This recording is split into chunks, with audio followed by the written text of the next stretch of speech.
Welcome to the ReaderHouse Author Roundtable, where authors from all walks of life come together to discuss the trials, tribulations, and triumphs of publishing their books. I'm your host, Corey Graham. Join us here every Friday night at 8 p.m. or listen anytime via podcast at Spotify, Apple Podcasts, Stitcher, TuneIn, and PodServe, to name just a few. The Author Roundtable is sponsored by ReaderHouse Online Bookstore, where the independent new authors come first. The audiobook edition of the book by Rebekah Kastelan. It's titled Redeemed, Bought for a Price, Broken for a Purpose. Well, the audiobook just came out, and Rebekah is right here with me now at the show, and we get to talk all about it. Rebekah, welcome. Thank you so much for joining me.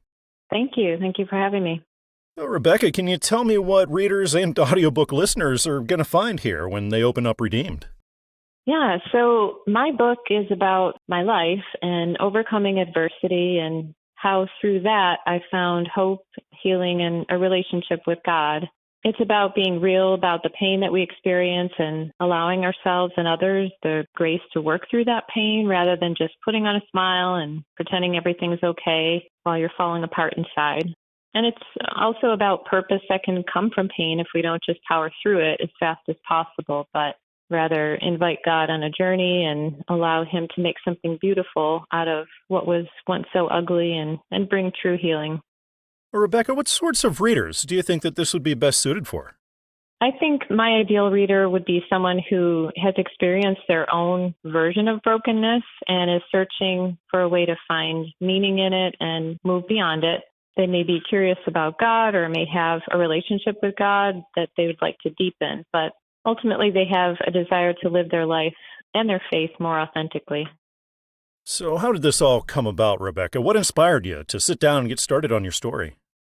So it was when I began writing the chapter that eventually became entitled God versus Religion that I realized this might be something that I'd like to share with others. That chapter just flowed out of me effortlessly. I had come to appreciate how many painful experiences I endured ultimately led me to know and deepen my relationship with God in a personal way. And I was just so grateful for God's faithfulness and presence in the darkest moments of my life. Really blew my mind that because I had carried so much shame with me and felt so all alone, but I never was alone. He was there with me and He gave me strength to press on and He was protecting me and providing opportunities for me to heal. So it was really with that gratitude that changed me from someone who was ashamed of my past and deeply afraid of letting anyone truly know me to someone who wanted to tell as many people as possible about what God had done for me. So I knew that I wanted to share my story for two reasons: to encourage those that are struggling with pain and brokenness and to share the truth about who God really is, because I believe deep down every person longs to know God, and many are turned off by religion or by religious people and then assume that they want nothing to do with God. But that longing never truly disappears because we're designed by Him and for Him. So life without Him can be profoundly empty as we struggle to find meaning and purpose. So my hope is to offer people a non-religious glimpse into His true nature and what He's really like, in the hopes that that'll draw people closer to God. So once you did get started on this, was this a long journey that you were on overall, the writing and publishing process and everything? Yeah, it took many years to complete. I would write a little bit and then I would set it aside for long stretches of time. Each time I returned to it, I would reread and reflect and add more, slowly piecing together the fragments of my past. And over time, it felt as if these once isolated parts of my life were finally integrating into the whole of who I was. When you're not allowed to acknowledge your pain, or the healing can't really begin. So writing became my first step in confronting the trauma and a doorway that allowed healing to take place. But the memories were very painful and I could only face them in small pieces. So each time I revisited a memory, it felt a little less overwhelming and a little more tolerable until eventually I could carry the truth without it really crushing me. Well, I know a lot of people are going to be helped by this book. Again, it's titled Redeemed, Bought for a Price, Broken for a Purpose. It's written by Rebekah Kastelan, and published by the Audiobook Network. So go to where you normally get your audiobooks and you'll be able to find it, like Audible and iTunes and Amazon. Well, Rebekah, thank you so much again for coming on the show. It was really nice talking with you tonight. Thank you so much for having me. I appreciate it. I'm looking at a historically rich narrative of faith and sacrifice. It's the new book by B.R. Whorton. It's titled The Wains of War, Volume 1. And the author, Bart, is right here with me. We get to talk all about it. Bart, welcome to the ReaderHouse Author Roundtable. I really appreciate you being here tonight. Thank you. Thank you for having me. I look forward to it. Yeah, it's great to be talking with you, Bart. Can you tell me all about what readers are going to find in The Wains of War, Volume 1? Hopefully they find the beginning, the base of a story that lasts for over a century. This is based loosely, and I want to be upfront, this is based very, very loosely on my great-grandfather. My great-grandfather served in the cavalry before World War I. He did go to France and serve there as well. And then he came home to raise a family on a farm in faith and watched his own son go off to World War II. And then he watched his grandson go off to Vietnam. Thankfully, he passed many years before my cousins and I took off and went to fight after September 11th. So my family represents well over a century. And so I just spent, my grandfather passed away a couple of years ago, and that kind of pushed me to sit down and write the book. What kinds of readers did you have in mind for it, Bart? Anyone who believes in their country, service, veterans, but mostly people who live in faith.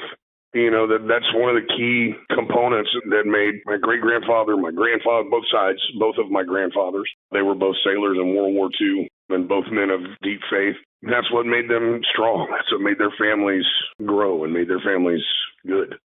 So have you been published prior to this, or is this all kind of new for you?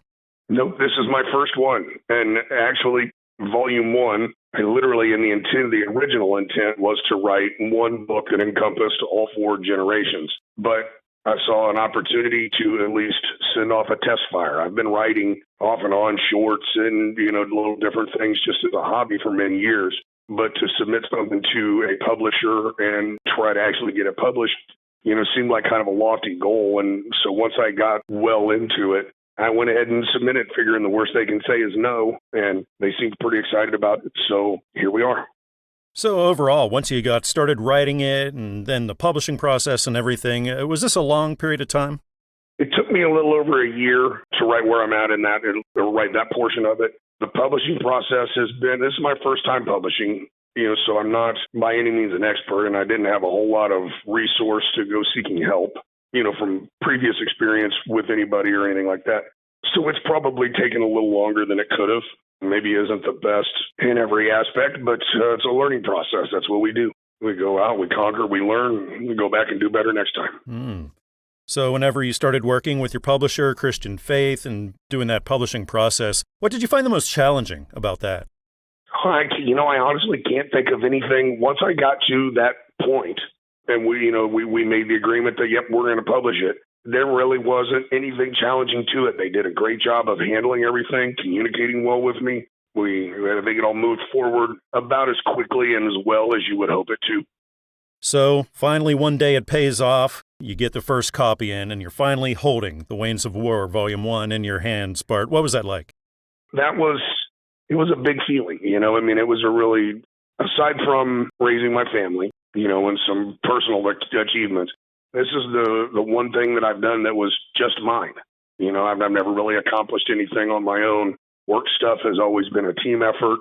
My family and my kids and all of these things, they involved other folks as well. But this was, was all me. And so it did. It felt really good. And I'm very excited. I just had a gentleman that I work with finish reading the book, I think the night before last, and we were talking about it today. He really enjoyed it. That's an incredibly good feeling, to have that kind of feedback from somebody. It's a very good feeling. So a lot of our listeners right now, Bart, they're authors who are also just starting out in all of this. So is there maybe something in the way of advice that you could throw out there for them? Don't give up. You never fail at something until you've quit. Edison said he never failed to make a light bulb. He just found 100 ways not to make one. And, you get stuck, muscle through it, find some other inspiration, but just never give up. I think readers are really going to be into this. Again, the title is The Wains of War, Volume 1. It's written by B.R. Whorton, published by Christian Faith Publishing, and available places like Amazon and Barnes & Noble, iTunes, and traditional brick-and-mortar stores. Bart, it's been fantastic talking with you tonight and learning all about the ways of war. Thanks again for being here. Thank you. I appreciate your time and having me on. It's very nice. This book is an inspiring tale of perseverance and self-belief. It's the new book by Walker Peacock, and it's titled The Boy Who Couldn't Fly. Walker is sitting right here with me now, and we get to talk all about it. Walker, welcome to the show. Thanks for being here with me. Well, thank you so much, Corey. I'm really excited to be here. I'm excited to learn about The Boy Who Couldn't Fly, Walker. Can you tell me about it? I sure can. It's a book about a boy who just has the dream of flying like I remember I did for so long. And he tries to learn from different birds, but a lot of the birds just get frustrated with him for his failures, and they blame his failures on him being lazy or inattentive. And he's got to keep trying, keep picking himself up after he falls down. And he's got to, keep working at it to learn about his limitations, but also to understand his strengths. Each of the failures provides him with a choice to either give up or keep pushing past his doubts to find another way. That's a great message, Walker. What kinds of readers did you have in mind for this? It's funny. It's a question I've been asked a lot. A lot of people ask me, is it a children's book? And yeah, that's how it started out. But as I kept writing, I began to think that maybe this book isn't just for kids, but also for teachers, parents, coaches, anybody who plays a significant role in a child's life. Because for all of us at one time or another, there's been a goal that we had that seemed out of our reach. And, I'm hoping that my book will resonate with people of all ages. So what was that spark that made you decide to sit down and get started on it? Well, I was with a client. I'm a clinical psychologist, and I was with a client about 10 years ago. As a young man, he was in high school. He, had pretty bad ADHD and pretty rough learning disorders. And he was telling me about how his teacher had called him out in front of the class, shamed him, called him stupid because he wasn't picking up on the concepts as quickly as his classmates. And I told him something like, man, that's like a bird trying to teach a boy to fly and then getting mad because the boy doesn't have wings. And the kid just kind of laughed and said, man, that's pretty good. You should write that down. I said, yeah, I guess I should. It was an idea in the back of my head for a while, but I was intimidated by the whole process of publishing. And thankfully, I ran into an old high school classmate a couple of years ago who's published a few books, and he really calmed my nerves and encouraged me to just go ahead and push through and get it done. So this is your first published one then? This is. Yeah, it's really exciting. It doesn't feel real yet. Yeah, congratulations. So overall, was this a long journey for you, the writing, publishing, everything? Well, the publishing part has been surprisingly easy. The hardest part, I think, was my own intimidation of what do I have to do to get a publisher? What do I have to do to do this and that? So it was something that I would work on, here and there, and I'd talk about it, bouncing around, and people kept telling me to do it. But after I ran into Anthony and he really encouraged me, I got serious about it. The book is dedicated to my mom, so I really wanted to get it out so that, she'll be able to enjoy it and appreciate it, while she's still with us. I'm looking at it right now, and the cover looks great. I love the art. It's super important in a book like this, the illustrations. So was that a smooth process? It really was. I worked with Christian Faith Publishing, and they showed me a variety of different artists' work, and I chose a style that I liked that I felt really kind of spoke to the story. And the artist really brought it to life in a beautiful way. I remember I get kind of emotional thinking about it, but when I saw the first prints come through and I saw that, my words on a page and the illustrations just so perfectly fit the theme and the emotion of the story, it was a beautiful thing. Well, I could only imagine then what you were thinking and feeling when the first copy came in and it was a real thing you were holding. What was that like? I don't even know yet, to be honest. It still doesn't feel real. I'm kind of still waiting to wake up and find out it's all a dream. But honestly, Corey, the closest thing I can equate it to is, holding my daughter for the first time. Just amazement, euphoria, overwhelming gratitude. I mean, just this feeling of how did I get so lucky? So looking down the road, what are the chances that you might write and publish more? Pretty good, especially with as easy and stress-free as this whole publishing process has been. I've got a couple of books, kind of in the works here. Well, this book has such a great message. Again, it's titled The Boy Who Couldn't Fly. It's written by Walker Peacock, published by Christian Faith Publishing, and available at Amazon or Barnes & Noble or iTunes, also traditional brick-and-mortar stores. Walker, thanks again. It's been really nice talking with you tonight. Corey, I really appreciate it, and I really enjoyed it. Thank you so much for your time and for having me. Joining me again here at the ReaderHouse Author Roundtable, I'm really happy to be speaking with Teresa Bradshaw. Teresa, welcome. Thanks for being here again. Thank you for having me, Corey. Absolutely. I loved our first time together. We talked about Ucky Day, Let's Begin Again, and that was all about redemption. And now you have a new book out called Just the Way I Am. So, Teresa, can you tell me all about that one? Yeah. Just the Way I Am is my second book in a series, and it explores, again, a key tenet of the gospel through the eyes of a boy. And it serves as a very powerful reminder of self-worth and divine craftsmanship of God. So this is a children's book. Would you say this is for younger children or a little older children or children of all ages? Yeah, I think, probably 4 or 5 years old to about 8 would enjoy this book. And I know I've had some friends and family purchase the book, and it's been great for parents and grandparents to read to them. But yeah, sort of 5 to 8, I think, is a really good time frame for kids to read it. So being the second in the series, did this go a little quicker for you this time around? Yeah, it did. I actually wrote the book a number of years ago, shortly after the first one, and just decided to sort of not publish it immediately, sort of hang on and wait a little while and let the first one come out. And then once we were ready, we went ahead and moved forward with this one. But yeah, this one went a little bit faster. And was there a specific motivation or inspiration behind this book, where the idea for it came from? Yeah, there absolutely was, Corey. It was written sort of at a time when we were seeing the transgender movement pick up some traction, and schools, it seemed like, were pushing parents out of decision-making. Healthcare was pushing parents out of decision-making about their kids. And we started seeing, minors changing or trying to change their gender without their parents' knowledge. We were seeing men competing in women's sports, changing their gender so that they could compete in women's sports. And then the traditional male and female roles as described in the Bible, I really felt like we're under attack. The world tells our kids they need to look a certain way to be accepted or loved. And, you couple all of that, all these things at the time, and you see it on social media. And I just felt like the enemy was attacking our little ones. The Bible does tell us that the enemy comes to kill, steal, and destroy. And if he can get to a child's self-worth and destroy it, or destroy their confidence, or destroy, the family unit, then he's going to use every tool in his tool belt to do that. And so the impetus for this book was really just that I felt that our kids were being attacked. When you wrote it, was it a smooth process for you, or did you have some speed bumps, maybe some writer's block along the way? No, I didn't have any writer's block.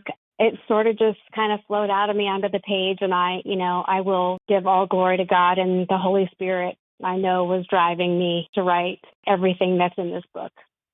And this is published by Christian Faith Publishing. That's a great publisher to be working with. Was there anything that was particularly challenging in that publishing process, working with them?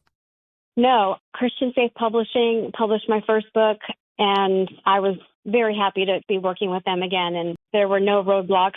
Except for maybe my own roadblocks. I wasn't returning the illustrations timely and all those things. So any roadblocks I did run into were not on the part of the publishing company. So this is the second book in the series. Teresa, do you have more planned after this? I do. I have a number of other books that have been written. A third has already been accepted by Christian Faith as well. It's called I Can Do Anything, and it's based on another key tenet of Scripture where, we're told I can do anything through Christ who strengthens me. So that will be the third one, and I'm looking forward to getting that one on paper and published as well. Well, the first time we spoke, you gave me some great advice. Is there anything else that you might have picked up along the way that you could throw out there for the authors who are just starting out? Yeah, just be patient with the process, and it may seem like it's taking a long time to get things completed. Be patient, make sure you're getting back to your publisher in a timely fashion, and, don't delay things like I did, and just do it. Go for it. What a wonderful book. What a blessing this is. Again, it's titled Just the Way I Am, written by Teresa Bradshaw, published by Christian Faith Publishing, and available everywhere. places like Amazon and Barnes & Noble, iTunes, or even right down the street at your local bookshop. Teresa, it's been wonderful talking with you again. Thanks so much for coming on the show. Thank you, Corey. It's been a pleasure as well. Sitting down with me now at the ReaderHouse Author Roundtable, I'm really happy to be speaking with author Sharyn Weiss. Sharyn, welcome to the show. Thanks for being here tonight. Well, thank you for inviting me. Absolutely. I wanted to say congratulations, Sharyn. You got a new book out titled Patty Cake the Pug. Sharyn, can you tell me all about this? What are readers going to find here? Well, they're going to meet my sweet, sweet little baby pug. She is just a darling little dog, and I'm so glad that I got her. My husband passed away in 2021, and we had been married for 43 years. Then I thought, well, I need a dog. I had taken care of him. I was his caregiver for the last 13 years of his life. And so I thought, I need someone to take care of. And so I got a little dog by the name of Tammy, and I got her. She was a rescue dog. I got her through PAWS, and then she passed away 2 years after I had her. And so I thought, I need a dog that will live longer. So I thought, I would love to have a pug. So I called different breeders that have pugs, and I found a breeder in Southern Oregon. And she showed me a picture of Patty Cake, and I said, I love her. So we organized a meeting in Portland because I live in Seattle. She lives in Southern Oregon. So we both met in Portland, and I was staying at my childhood friend's home with her and her husband while I was there to pick Patty Cake up. And my best friend's name is Patty. And I thought, oh, I'm so thankful that she let me stay with her. So I thought, well, I need to name the dog after my friend. But I thought Patty was a little boring for a name. And so I thought, well, I'll spunk it up and call her Patty Cake. Sharyn, what sorts of readers did you have in mind for this? You know, even adults like this book. But I would say 3 years old and up. I had so many adults tell me they love the book. They love the message. And, of course, the children love it. And I'm just so surprised at the reaction. A couple of my friends, I sent them to my friends and relatives, the books, and I like to hear the reactions of the children. They don't always tell me specific reactions, but I've had 2 of my friends, one in Alaska and one here in Mill Creek, and they said that their grandchildren, their granddaughters, just loved the picture of Patty Cake accidentally going potty in the elevator. I had no idea that children would think that was so funny. And one of the little girls, she says, Grandma, get me a bookmark. I have to put the bookmark in this page because I've got to show it to my dad when he gets home from work. And I don't know, these were everyday events. I took pictures of each thing that happened. I didn't know I was going to write a book. And all of a sudden, these pictures started coming to my mind. And I thought, this is just too good to not share. And then I started getting sentences. It seemed like from heaven. I got the sentence, her laughter was like singing melodies from heaven. And I thought, I wonder why I thought of that. And I wrote it down, but I thought, oh, that would go well in a book. What are the chances that you might write another one, do you think? I have another one in mind. I really do. Well, Patty Cake has had 2 operations in the last month. And those 2 experiences, plus there are a lot of others, I thought, oh, I can see another book. So it looks like, but I'm going to wait a while. What a wonderful book. Again, it's titled Patty Cake the Pug. It's written by Sharyn Weiss and published by Covenant Books and available pretty much anywhere. Places like Amazon, Barnes & Noble, and iTunes, also right down the street at your local bookshop. Sharyn, it's been wonderful talking with you and learning all about Patty Cake the Pug today. Thanks again. You're welcome, and thank you so much for calling. The new book, written by Will Howard. It's a holiday tale celebrating traditions, friendship, and the true meaning of Christmas. It's titled Horace the Christmas Spider. Will is right here with me now. We get to talk all about it. Will, welcome. Thanks for joining me tonight. Thank you for having me on. I greatly appreciate it. It's great to be speaking with you, Will. I'm curious to learn all about Horace the Christmas Spider, so can you tell me all about it? Horace is a special spider who has good friends, Maya, Ladybug, and Freddie Ant, and he lives with his grandpa in an old oak tree, and it's the fall season coming up, and he is about to learn about Christmas and the different traditions and what families and friends do during the holiday season.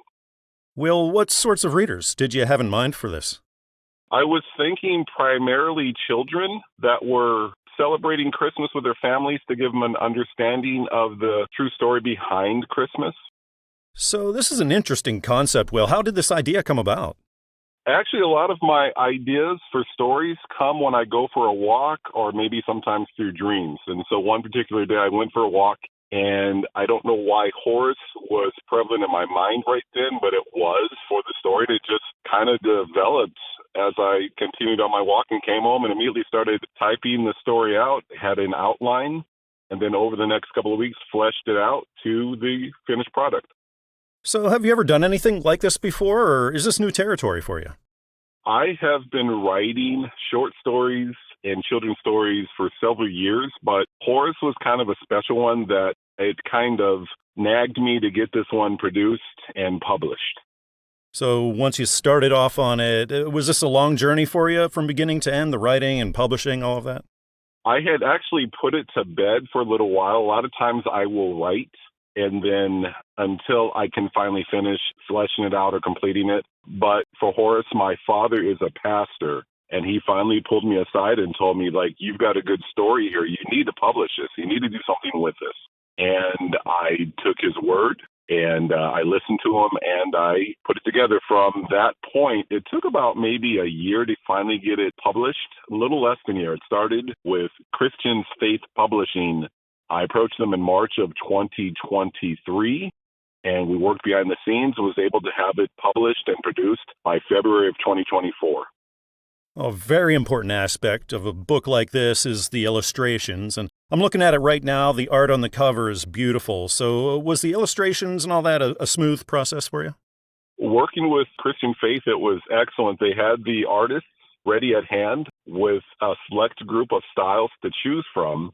And once I selected the style that I liked, and it's kind of got a little anime flavor to it. Yeah. I was able to put it together. My daughter, she's older now, but she went through an anime phase. So I'm familiar with a lot of the anime style. And so I thought it would be something that would be refreshing. And I had the storyline ideas for the storybook styles that I wanted in the scenes, and I just told them what I wanted. They put it together, and it was an amazing fit. A couple edits here and there, but it was very smooth. A lot of time and hard work goes into this, and finally that day comes, you open up the mailbox, and there's the first copy, and you get to hold it in your hands for the first time. Will, what was that like? It was a dream come true. I know everyone says that, but it's kind of a difficult thing to say, a surreal moment, because all of this started in my mind going for a walk several years ago. And then you actually have the finished product in your hand, and it's surreal. You kind of can't believe it. It's like, this is something I did. This is my book. And so it was refreshing. I will admit that there were a couple of tears shed because it was start to finish, and I have the finished product in my hand. It was a beautiful day. Will, what are the chances that we might see some more from you down the road, do you think? God willing, I've got about 4 or 5 different children's stories that I would like to publish.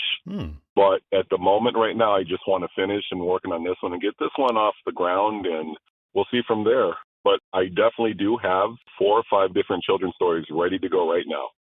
Well, what a wonderful book. Again, it's titled Horace the Christmas Spider. It's written by Will Howard and published by Christian Faith Publishing. It's available everywhere, really, like Amazon and Barnes & Noble, iTunes, and also right down the street at your local bookshop.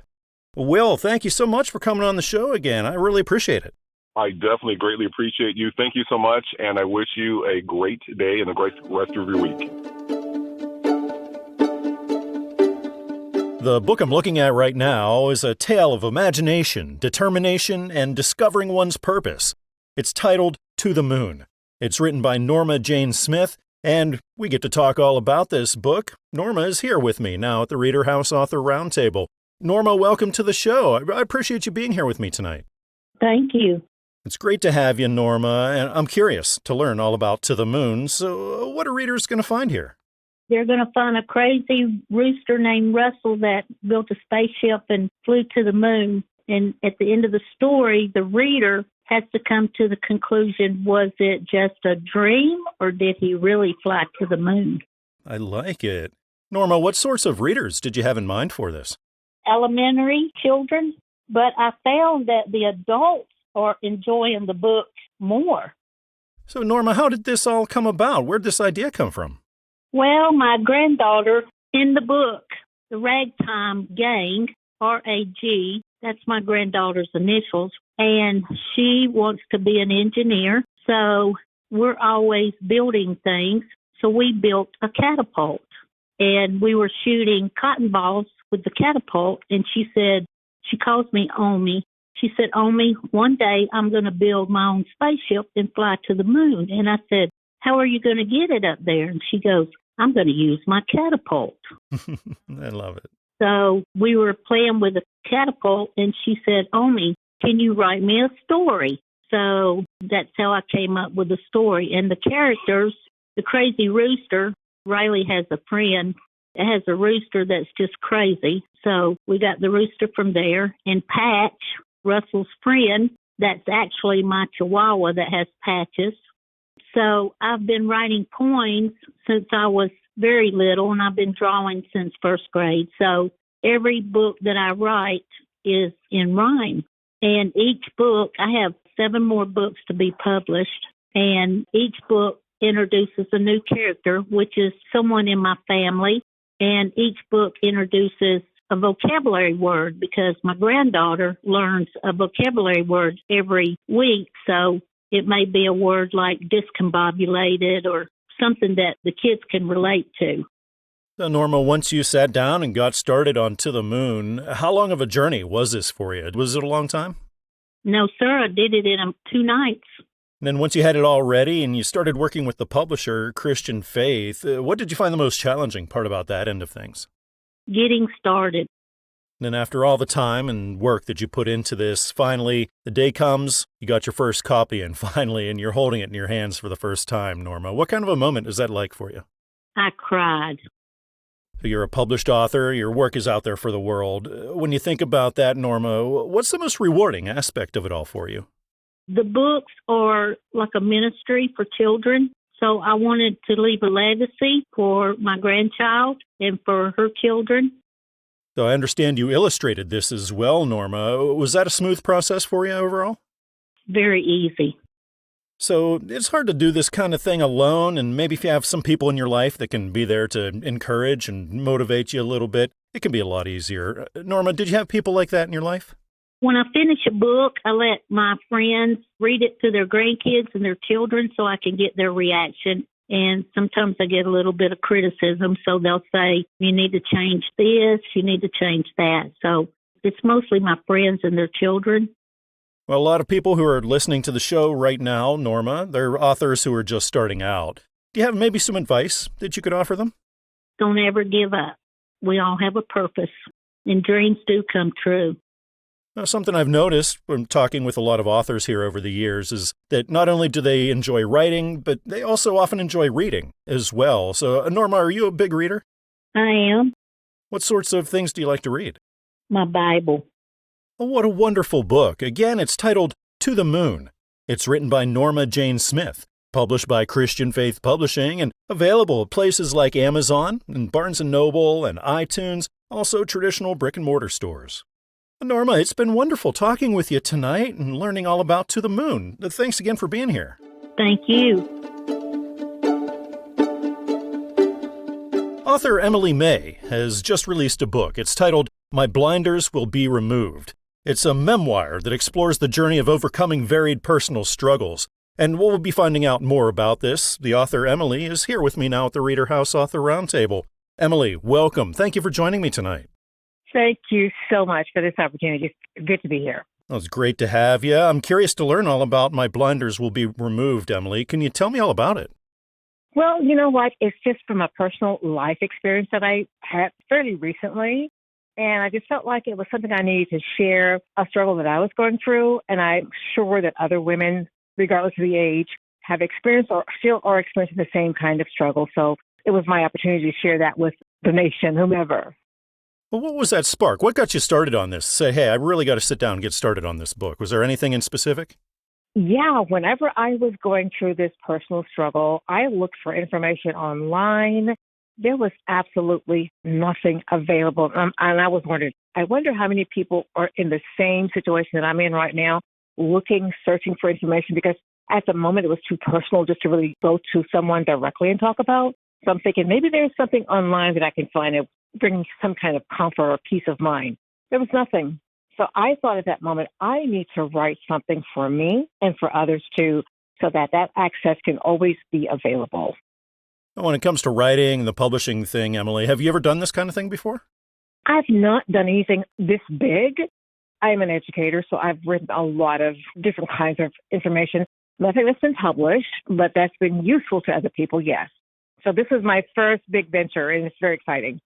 That is really exciting. Congratulations. So was this a long journey then for you from beginning to end? It was, because I didn't really want to write it. I wanted to write it, and I didn't want to write it because it's personal. And I'm thinking, how do I write it and make it to where I'm not degrading anyone, or I just want to tell my story without having to implicate other people, but just the situations that I had to deal with. And so I started writing it actually really got serious about it about 2020. So once you had your manuscript all ready and you started working with your publisher, Christian Faith, what did you find the most challenging part of that publishing end of things? At the moment, it was just, I'm a very private person. And so I'm thinking, oh my gosh, I'm going to share this manuscript with them and they're going to read it. They have to read it. And it's about me. It's about my struggle. And that vulnerability, I'm not so good at doing that. But I knew that if I wanted to publish, I had to be in that had to be my lane. So that was really the most difficult part.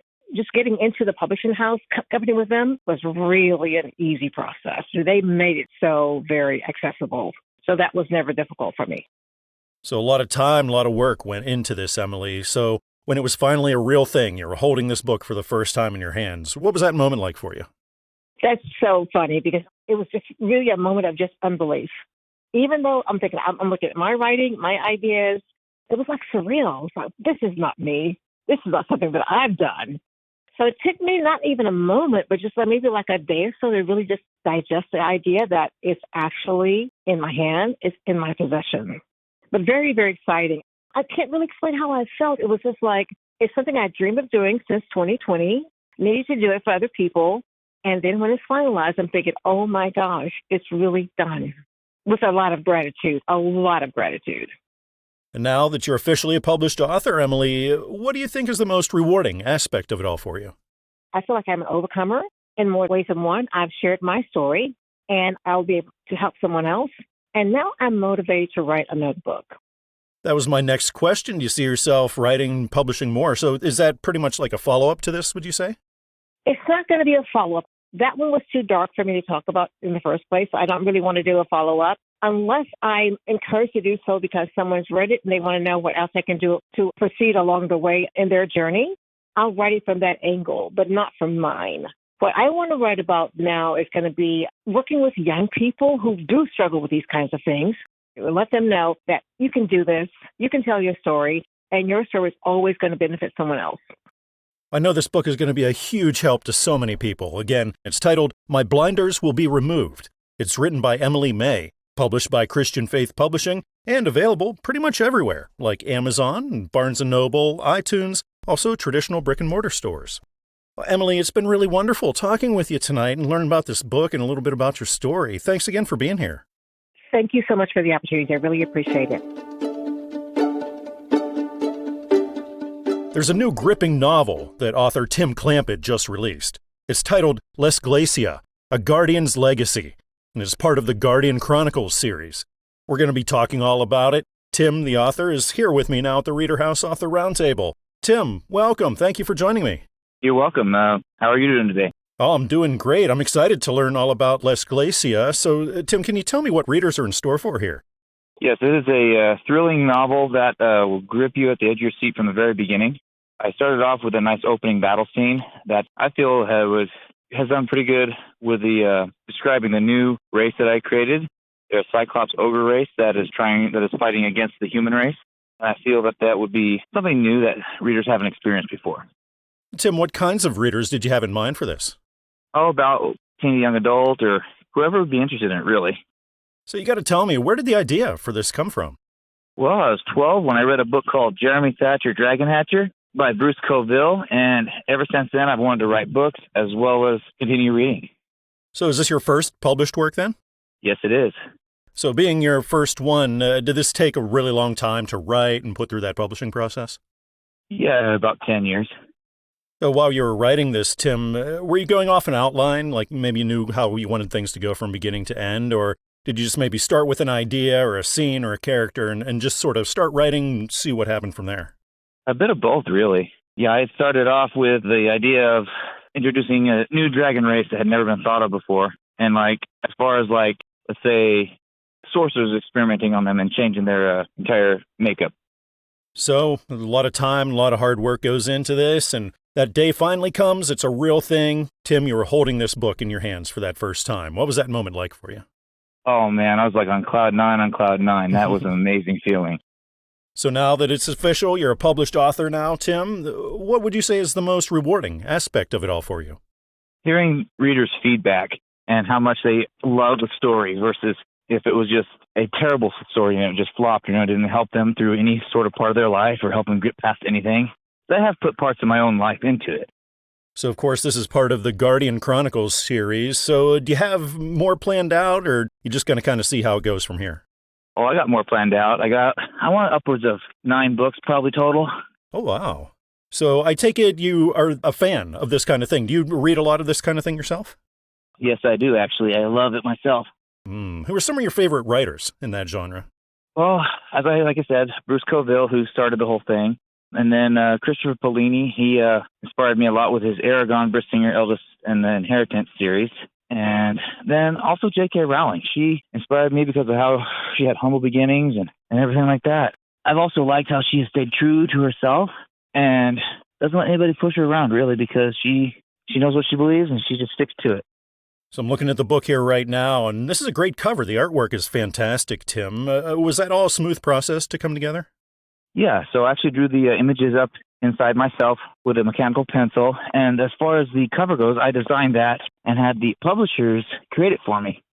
So this is a big thing, a lot of work goes into it. And if you're trying to do it all alone, it can be a lot more challenging. Tim, did you have people in your life that knew you were taking this on and they could maybe be there to back you up a little bit and encourage you along the way? Yes, actually I did. Thank you for asking and bringing this up because my first wife, before she passed away, she encouraged me to pursue my childhood dream of writing. It was just something that has helped me to get through it. And honestly, I actually put the book on hold for about 4 or 5 years because I was dealing with major depression during that time. But I was able to move past it, and eventually I got remarried, and my current wife has helped me through the process, helped me with the overall editing, which I'm not the greatest at word structure, so I'm glad she's there for me. So a lot of our listeners right now are authors who are also just starting out, Tim. So do you have maybe anything in the way of advice that you could throw out there for them? Don't give up. Continue going for your dreams, chase them, and one day you'll hold that book in your hands yourself. Oh, what an exciting book. What an exciting series this looks like. Again, it's titled Lesglacia, A Guardian's Legacy. It's the first of the Guardian Chronicles series, and it's written by Tim Clampitt, published by Newman Springs Publishing, and available pretty much everywhere, like Amazon or Barnes & Noble and iTunes, also traditional brick-and-mortar stores. Tim, it's been great talking with you tonight and learning about Lesglacia. Thanks again for being here. You're welcome. It was a pleasure. The new book, written by Philip Keep Carter. It offers a groundbreaking perspective on modern software and enterprise systems. It's titled A Holistic View of Software and Enterprise Architecture. And the author, Philip, is right here with me now, and we'll be talking all about it. Philip, welcome to the show. Appreciate you joining me here tonight. Hello. How are you? Oh, I'm doing great, Philip. I just appreciate you being here, and I'm curious about a holistic view of software and enterprise architecture. So can you tell me all about this? Sure. So I've been in the industry for, I'd say, almost 15 years now, and I've been at a lot of different companies. And a lot of companies use terminology that they don't really know the true definition of how it relates into the software or the industry. So I decided to write a book that kind of links it all together. So how did the idea for this come about, Philip? What was that spark? Frustration. It really did come from frustration. Like I said, it goes over each and every individual aspect of the industry, from all the data layers, the software layers, the enterprise layers. It talks about all the big concepts like microservices, and it links them all together.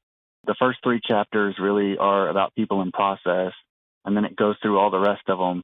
And then one of the very things that's key to what I've done is chapter 8 goes over how I actually do my diagramming, which is, I'm not going to say it's better than TOGAF because it still runs on TOGAF experience.